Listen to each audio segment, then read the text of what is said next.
Hello, welcome back to my channel and welcome to another reading vlog where I'm gonna be reading Winter's Heart. Okay, so Winter's Heart by Robert Jordan is book 9 in the Wheel of Time series, which is an epic fantasy series that I have been reading since last year, and I have reading vlogs for all the 8 previous books up in my channel, and I will link them in the description and also a playlist up there. And I have to say that the last 2 books were not my favorite. So I definitely went into this one not as excited as usual, but I'm still excited for the series overall. But yeah. Also, there are definitely spoilers for what happens in this book and also mentions of what happens in previous books in this reading vlog. And having said that, let's just get into it.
Okay, so I have read up to page 193, and in the prologue we get a few things, like some pieces of information, but what I think is the most important, and I might be completely wrong about it because I don't know what's gonna happen, but we get to see the ceremony for Elaine and Avienda to become first sisters, which is like an Aiel thing, and there's a whole ceremony, and now they have a bond, and Elaine says that it's kind of like the Werther bond, like they have a psychic connection, and she can kind of like sort of feel Avienda's feelings, I guess, something like that, so they have that bond.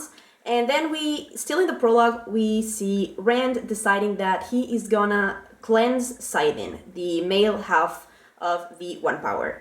And he has a sangria that has kind of 2 parts to it, and one of the parts has to be done by a woman. So he is going to need the help of a woman to cleanse Saidin. So after that, we see Perrin getting back to his camp after talking to the prophet, which was kind of like the end of the previous book.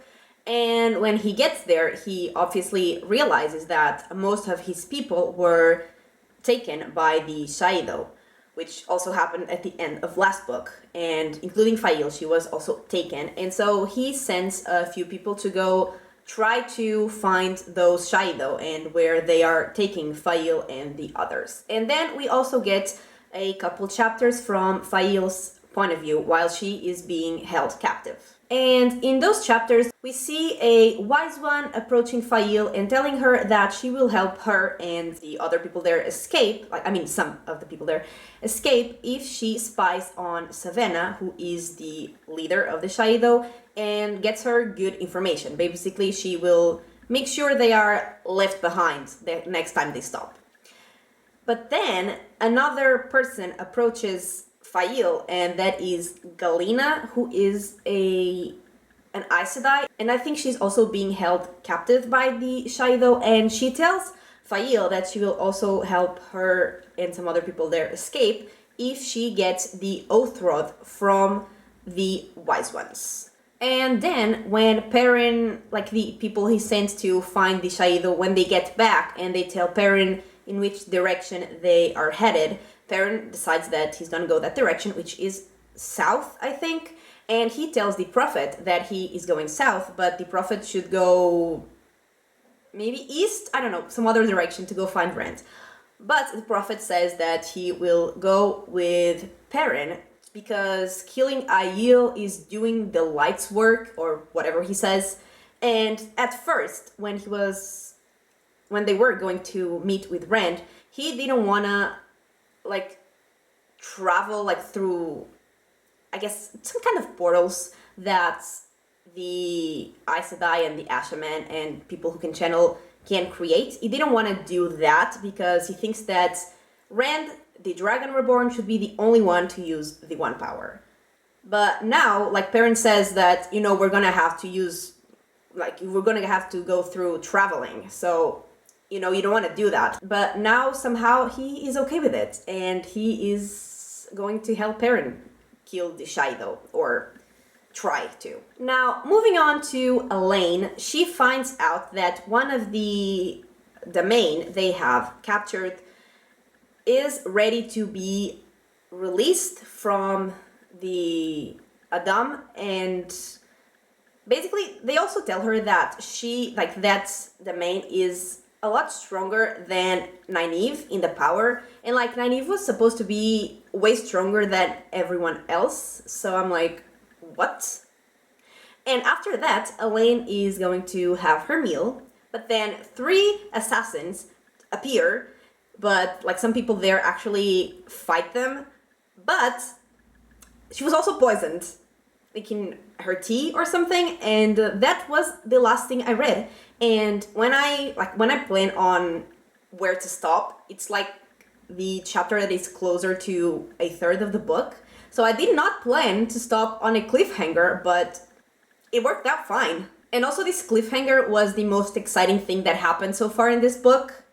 I mean, I'm also excited for Rand's plan to cleanse Scythen, but I don't know when that's gonna happen because I feel like it's only gonna happen at the end of the book because these books are moving very slow, so it hasn't happened yet. So the only exciting thing that happened was Elaine being poisoned, and that's a sad thing because I actually like Elaine and now I'm worried. Once again, not a lot of exciting action things have been happening, and in last book that didn't bother me as much because I was enjoying following the characters, just, doing whatever they were doing, but this time I am not so much. I am kind of struggling, and I mean, we did get Perrin, and I love Perrin, but he was just obsessing and depressing because of Fail, and I don't like Fail, and then we got a lot of her, and honestly, they could just kill her and I would be happy, but I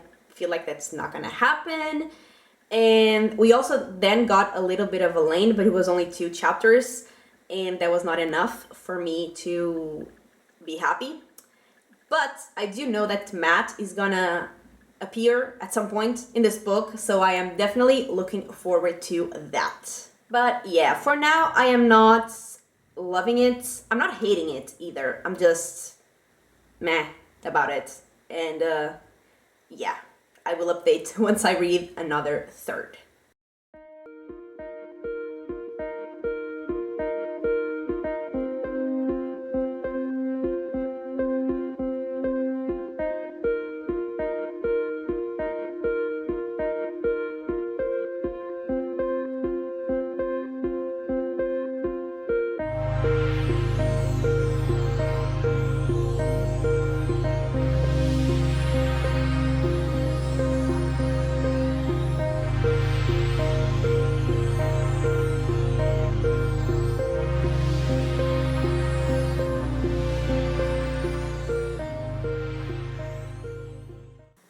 Okay, so I am on page 402, and at the end of my last update, I said that Elaine had been poisoned, but it turns out that she is fine, and she actually decided to name someone as the commander of her guard, and that someone was a man called Doylin, and that's because he was one of the people who saved her. But then very soon after, we learn that he is actually a dark friend. Also, after that, she and Nynaeve meet Egwene in the world of dreams, and they see, like, after they have said everything that they needed to say to each other, they see that there is a man spying on them, and they say that he looks like kind of Rand but older. And then we learn that he was not the only one spying on them. There were more people there, and at least one of them is a dark friend. I don't know about the others. So a little later, Rand gets to where the others are, the others being Elaine and Nynaeve and Vienda, and he talks to Nynaeve, and like, he had not been with them for a very long time, so he doesn't know that she and Elaine are like real Aes Sedai now, and he definitely didn't know that Egwene was the Amerlin seeds. And it's always really funny when like the people from that knew Egwene when she was growing up, it's always really funny when they find out that she is the Amerlin seed. It was also really funny with Matt. And so he finds that out, and he tells Nynaeve about that sangreal that he wants to use to cleanse Saidin, and that he needs a woman, and so he wants Nynaeve's help. And then Avienda and Elaine get there as well, and Min was with him. So the three of them are there, and basically he just tells all three of them that he loves them, which we knew. And then the three of them also tell him that they love him and they're gonna share him and that everything's fine. And Nynaeve was like me, honestly. She was like, what the actual fuck? And she was just like really confused, and I was like, yep, that would be me. That would totally be me. But anyway, Elaine and Avienda and Min decide to bind Rand as a warder, all three of them. And he also was already bound to Alana, so he's a warder of 4 people now. Also, after they bind him, Elaine says that Rand has already slept with Min and Avienda and not with her, so it was her turn. And then Min says that she saw that Elaine is gonna get pregnant, like, from that, with twins. And also Avienda is gonna have 4 of Rand's children at once, which, first of all, terrifying. And also the kids, like, there is something strange about them. She doesn't know what. She knows that they're gonna be healthy, but there is something strange about them. Anyway, moving on to other people, we meet a woman called Tuan, and she is one of the Seanchan, and she is going to Ebudar. And then she basically reveals that she is the daughter of the 9 Moons, which is the person that Matt is fated to marry. So yeah, and she's going to Ebudar, which is where Matt is. And speaking of Matt, almost 300 pages into the book, we finally get Matt. And like I said, he's still in Ebudar. He is recovering from injuries that he sustained at the end of book 7. Is this 9? Yeah, this is 9, so 7. And he is still with Tylin, who is that queen that is strangely obsessed with him. And I'm just like, why? You know, why? But anyway, he's there and he is walking in the street, and then he's attacked by the golem, which is that creature that is not touched by the power, the one power or something, cannot be hurt by it, if I remember correctly. But then Matt, he has that medallion that keeps him from being touched by the one power, and he uses that on the golem, and it actually hurts him. So he manages to escape. And so when he gets back to the palace, Tuan is already there talking to Tylin, and she tells Tylin that she wants to buy Matt. And Tylin is like, absolutely not, you're not gonna buy him because he's a free person, which Matt kind of finds ironic since Tylin is kind of keeping him there for herself. But anyway, she doesn't let Tuan buy him. And then Matt decides that he has had enough and that he needs to escape Ebudar, and so he makes a plan. And I think the last thing I read was that Friend got to a place called Far Matting, and that is a place where neither men nor women can channel, and basically he's going there to kill his enemies. And I think that's pretty much where I stopped. And once again, I am not enjoying reading this book. and like I am kind of bored, and I have to like keep forcing myself to read it because I am not loving it. On the other hand, I did like that Matt is back. I definitely got more excited to follow his chapters, even when nothing really happened, which was a big chunk of it. I was just happy to follow him because he's just very funny, so I like to just follow him, read about him. And so that was fun. That was definitely so far the highlight of the book. And also, this is the second book in a row where Nynaeve is not annoying me, which, first of all, that's concerning. Second of all, I don't know if that's because she's actually not being annoying, she's being a decent person, or just because she is not very present in either this book or the previous one. So I don't know, like, what the reason is, but, like, in the last one, there were a few things that she said. Like, she didn't say much in the whole book anyway, but there were a few things that, like, when she spoke, she pissed me off. In this one, even when she was there, when she was speaking, when she was doing things, she was a decent person. Even, like, in the other scene when Rand was talking to his 3 women, and she was like, what the hell? You know, that would be me, like, since when am I comparing myself to Nynaeve? You know, it's happening, I am concerned, I don't know what's going on, but I'm not mad about it. Also, Rand is also, like, I'm actually liking him as well. I am invested in what he's doing. I'm really looking forward to him cleansing Sidon, and I'm just actually liking him as a character. He's not annoying me either. So that is another pleasant surprise. But apart from that has to do with characters and not the plot, I'm not loving it. I'm just overall bored with the book, but I will keep reading and update once again when I finish it.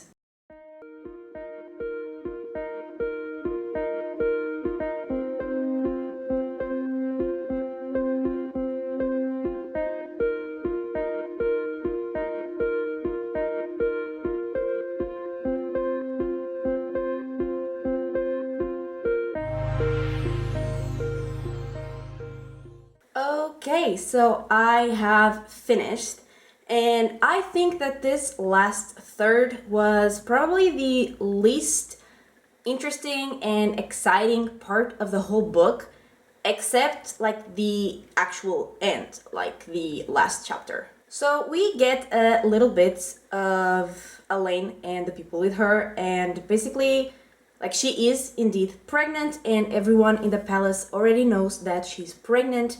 And then someone goes tell her that there are 4 armies of around 20 to 30,000 men approaching Camelin. And I think that is all we get from there. And then we move on to Matt, who is planning and doing everything he needs to do to leave Ebudar. And Tuan has been following him the whole time.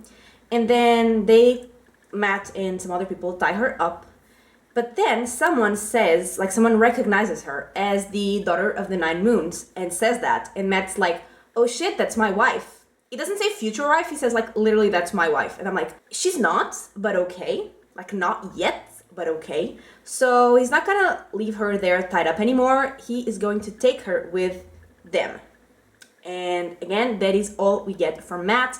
And then we move on to Rand. And some Aes Sedai found him in Far Matting, and they were being guided there by Alana because she is bound to him, so like she can basically feel where he is, and so she's the one who guides the other Aes Sedai to him. Also, Padan Fain, who is a dark friend and a very creepy character, appears, and he and Rand fight, and Rand actually manages to hurt him, but Padan Fain gets away anyway. And then Rand decides that it's time to go do the thing that he has been wanting to do since the prologue, which is cleanse Sidon. So they all go to Shadar Logoth, and he and Nynaeve start with the process. And basically they are channeling a lot of power, and the fact that they are channeling that much power can be felt basically all around the world, and we get a bunch of reactions from different people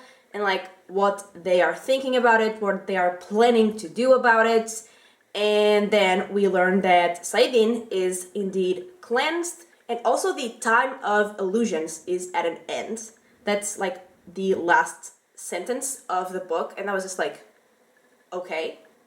And yeah, I did really like this last chapter, even though it wasn't like an epic fight like it usually is in the other books of the series. It was still very interesting and very cool.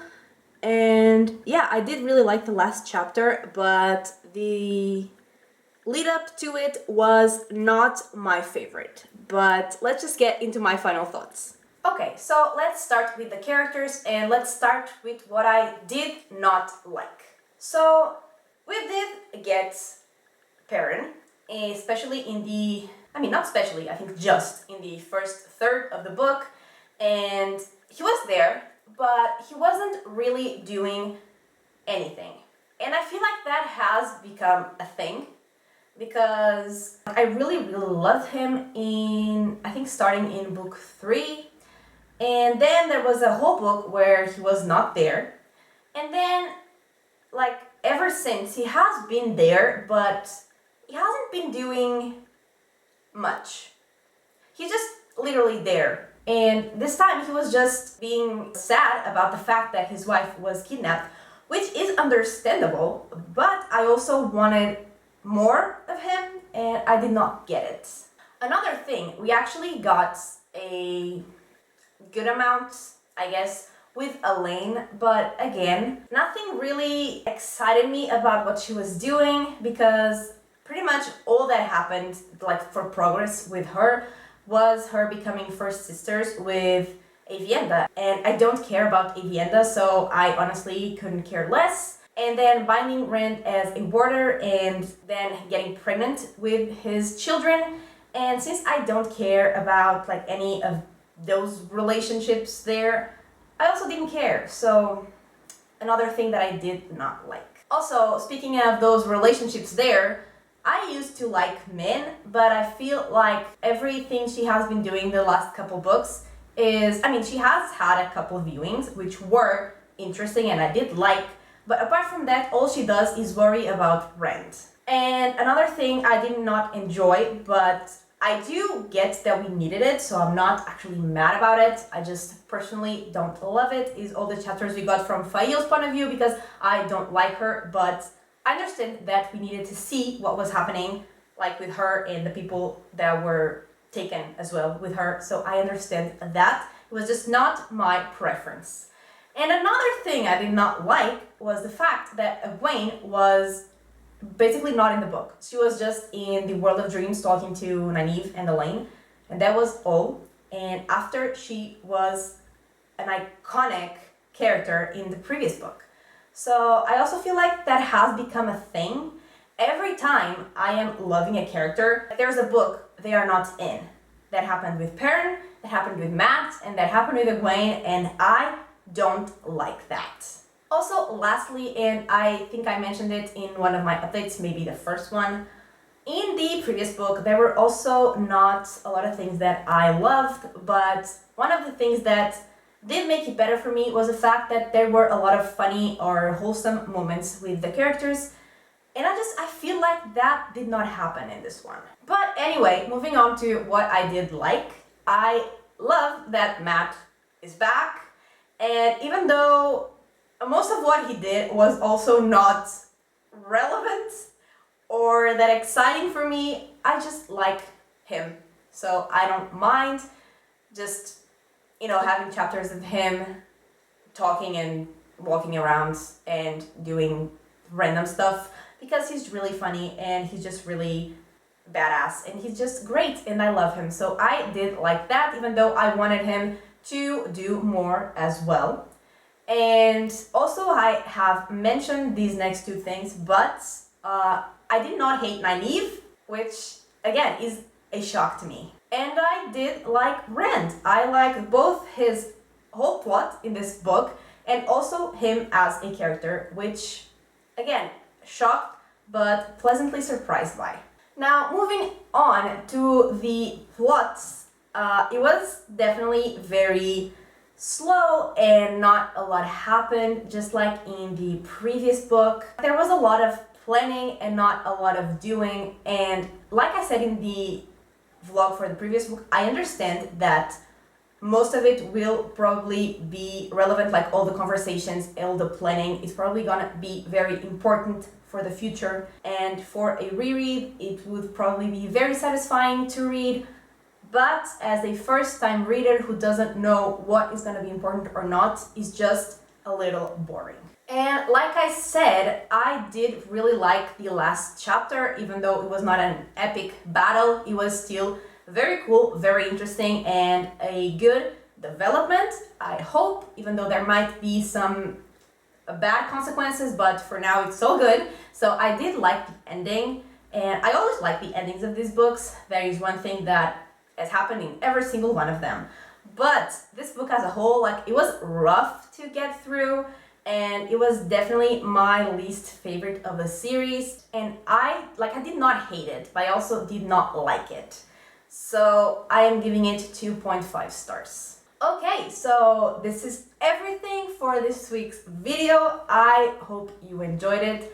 I hope I will get back to really enjoying these books as well. I think the next one is going to be the last one that most people agree are not the best in the series, so I only have that one to get through, and then it will get great again, or so I expect. But anyway, like I was saying, I hope you enjoyed this video. If you did, give it a like and subscribe, and I will talk to you next time. Bye!